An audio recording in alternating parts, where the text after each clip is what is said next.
Hello friends, welcome to south Indian bites. இன்றைக்கி நம்ம பார்க்க போகிறது வெஜிடபிள் மோமோஸ். இதுக்கு சைட் டிஷ்ஷாக மோமோஸ் சட்னி இன்றைக்கி செய்ய போகிறோம். இது வரைக்கும் ரெஸ்டாரண்ட்லேயும் ஹோட்டல்லையும் சாப்பிட்டு வந்த மோமோஸை இனி வீட்லேயே ஈஸியாகவும் சூப்பராகவும் செய்யலாம். வாங்க இது எப்படி செய்யலான்னு பார்க்கலாம். மோமோஸ் செய்கிறதுக்கு முதல்ல மாவு பிசைஞ்சு வச்சிடலாம். ஒரு பவுலில் 2 கப் மைதா மாவு அல்லது கோதுமை மாவு சேர்த்துக்கோங்க. கூடவே தேவையான அளவுக்கு உப்பு, 1 டீஸ்பூன் எண்ணெய் எல்லாம் சேர்த்து நல்லா கலந்துக்கோங்க.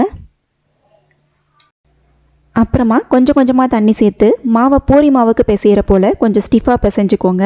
அப்போ தான் மோமோஸ் நல்லா ஷேப் பண்ண வரும். மாவு காயாமல் இருக்கிறதுக்காக 1 டீஸ்பூன் எண்ணெயை மாவு மேலே தடவிட்டு இதை அப்படியே ஒரு அரை மணி நேரத்துக்கு மூடி போட்டு வச்சுருங்க. அடுத்ததாக மோமோஸ் ஸ்டஃபிங் ரெடி பண்ணிக்கலாம். அதுக்கு ஒரு பேனில் 1 டேபிள் ஸ்பூன் எண்ணெய் விட்டு எண்ணெய் காஞ்சதும் பொடியாக நறுக்கின 2 பல் பூண்டு, பொடியாக நறுக்கின ஒரு பச்சை மிளகாய் ரெண்டையும் சேர்த்து ஒரு 30 செகண்ட் நல்லா வதக்கிக்கோங்க. அடுத்ததாக பொடியாக நறுக்கின 7 பீன்ஸ், பொடியாக நறுக்கின பாதி குடை மிளகாய், பொடியாக நறுக்கின 1 கப் கோஸ், பொடியாக நறுக்கின 1 கேரட் இதெல்லாம் சேர்த்து பச்சை வாசனை போகிற அளவுக்கு வதக்கிக்கோங்க. வேகணும்னு அவசியம் இல்லை. காய்கறியோட பச்சை வாசனை போன பிறகு தேவையான அளவுக்கு உப்பு சேர்த்துக்கோங்க. கூடவே அரை டீஸ்பூன் மிளகுத்தூள், 1 டீஸ்பூன் சோயா சாஸ் இதையெல்லாம் சேர்த்து 1 நிமிஷத்துக்கு நல்லா வதக்கிட்டு ஸ்டவ் ஆஃப் பண்ணிவிடுங்க. இந்த ஸ்டஃபிங் கம்ப்ளீட்டாக நல்லா ஆறணும். இது அப்படியே இருக்கட்டும். நாம் இப்போ மோமோஸ் செய்யலாம். நம்ம ஏற்கனவே பிசைஞ்சு வச்சுருக்க மாவை ஒரு முறை மறுபடியும் நல்லா பிசைஞ்சுக்கோங்க. எல்லா மோமோஸும் ஒரே அளவில் கிடைக்கிறதுக்காக இது கயிறு போல் நீட்டாக உருட்டிட்டு கத்தி வச்சு இந்த மாவை கட் பண்ணி எடுத்துக்கோங்க. கட் பண்ண மாவை சின்ன சின்ன உருண்டைகளாக பிடிச்சி வச்சுக்கோங்க. ஒரு உருண்டையை எடுத்து சப்பாத்தி கட்டையில் வச்சு நல்லா மெலிசாக திரட்டிக்கோங்க. நம்ம ஏற்கனவே ரெடி பண்ணி வச்சுருந்த ஸ்டஃபிங்லேருந்து 1 டீஸ்பூன் மட்டும் எடுத்து சென்டராக வச்சுட்டு வீடியோவில் காட்டுற போல் ஓரங்கள்லேருந்து மாவெடுத்து கொஞ்சம் கொஞ்சமாக மடிச்சுக்கோங்க. பாதி மாவு மட்டும் கொஞ்சம் கொஞ்சமாக எடுத்து மடிச்சுட்டு மிச்சம் இருக்க பாதியை அதில் அப்படி அழுத்தி விட்டுக்கோங்க. அடுத்ததாக 2 ஓரங்களையும் ஒன்றா சேர்த்து அழுத்திக்கோங்க. அவ்வளோதான். இது ஒரு மெத்தட். இன்னொரு மெத்தடும் உங்களுக்கு சொல்லித்தரேன். உங்களுக்கு எது ஈஸியாக இருக்கோ அதை செஞ்சுக்கோங்க. மாவை திரட்டிட்டு சென்டராக ஸ்டஃபிங் வச்சுக்கோங்க.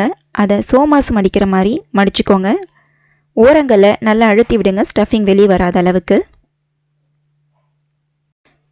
இப்போ கட்டை விரல் வச்சு லைட்டாக நடுவில் உப்பிட்டு இருக்கிறத சமப்படுத்திட்டு 2 ஓரங்கள் கிடச்சிருக்கும். அந்த 2 ஓரங்களையும் ஒன்றா சேர்த்து அழுத்தி விட்டுக்கோங்க. இப்போ பாருங்கள், ஒரு ஷெல் மாதிரி நமக்கு கிடச்சிருக்கும். இது 2வது மெத்தட். எல்லா மாவுலையும் இது போல் மோமோ செஞ்சுக்கோங்க. அடுத்ததாக நம்ம இதை வேக வச்சுக்கலாம். அதுக்கு இட்லி தட்டில் எண்ணெய் தடவிட்டு நம்ம செஞ்சு வச்சுருக்க மோமோஸ் எல்லாத்தையும் அதில் வச்சுருங்க.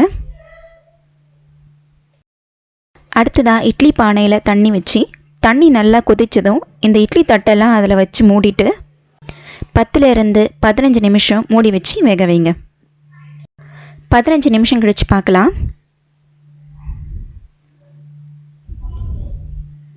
மோமோஸ்லாம் நல்லா வெந்திருக்கு. இதை ஒரு பிளேட்டுக்கு மாற்றிக்கலாம். அவ்வளோதாங்க, மோமோஸ்லாம் சூப்பராக ரெடி ஆகிடுச்சு. அடுத்ததான் இதுக்கு ஒரு சட்னி பார்த்துடலாம். அதுக்கு ஒரு பாத்திரத்தில் தண்ணி ஊற்றிட்டு தண்ணி நல்லா கொதித்ததும் 3 தக்காளியை இது போல் க்ராஸாக கீறிட்டு சேர்த்துக்கோங்க. அப்போ தான் தக்காளி நல்லா ஈஸியாக வெந்துடும். கூடவே 7 காஞ்ச மிளகாய், அரை இன்ச் அளவுக்கு இஞ்சி, 2 பல் பூண்டு இதெல்லாம் சேர்த்து ஒரு 10 நிமிஷத்துக்கு மூடி வச்சு வேக வச்சிடலாம். 10 நிமிஷத்துக்கு பிறகு பாருங்கள், தக்காளியெல்லாம் நல்லா வெந்திருக்கு. இதிலிருந்து தண்ணியெல்லாம் வடிகட்டிட்டு ஒரு பிளேட்டுக்கு மாற்றிக்கோங்க. இது நல்லா ஆற வச்சுட்டு ஒரு மிக்ஸி ஜாரில் மாற்றிட்டு நல்லா நைஸான பேஸ்ட்டாக அரைச்சி எடுத்துக்கோங்க. அடுத்ததாக ஒரு பேனில் 1 டேபிள் ஸ்பூன் எண்ணெய் சேர்த்துக்கோங்க. எண்ணெய் நல்லா சூடானதும் பொடியாக நறுக்கின ஒரு பல் பூண்டை சேர்த்து 30 செகண்ட் நல்லா வதக்கிக்கோங்க. அப்புறம் நம்ம அரைச்சி வச்சுருந்த பேஸ்ட்டை அதில் சேர்த்துக்கோங்க.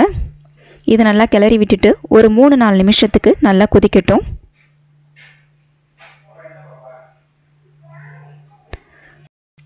அடுத்ததாக தேவையான அளவுக்கு உப்பு, 1 டீஸ்பூன் சோயா சாஸ் இதெல்லாம் சேர்த்து 1 நிமிஷத்துக்கு கொதிக்க விடுங்க. கடைசியாக ஸ்ப்ரிங் ஆனியன் அல்லது கொத்தமல்லி தூவி ஸ்டவ் ஆஃப் பண்ணிவிடுங்க. அவ்வளோதான், நம்மளுடைய மோமோஸ் சட்னியோட பரிமாற சூப்பராக ரெடி ஆயிடுச்சு. நீங்களும் இந்த ரெசிபியை செஞ்சு பார்த்துட்டு எப்படி இருக்குன்னு கமெண்ட் பண்ணுங்கள். வீடியோ பிடிச்சிருந்தாலும் கமெண்ட் பண்ணுங்கள், லைக் பண்ணுங்கள், ஷேர் பண்ணுங்கள். இன்னுமே நம்ம சவுத் இந்தியன் பைட் சேனலுக்கு சப்ஸ்கிரைப் பண்ணாதவங்க சப்ஸ்கிரைப் பண்ணிவிடுங்க. கூடவே பக்கத்தில் இருக்க பெல் ஐக்கான் அழுத்தி ஆல் ஆப்ஷனை கிளிக் பண்ணி வச்சுக்கோங்க. நன்றி.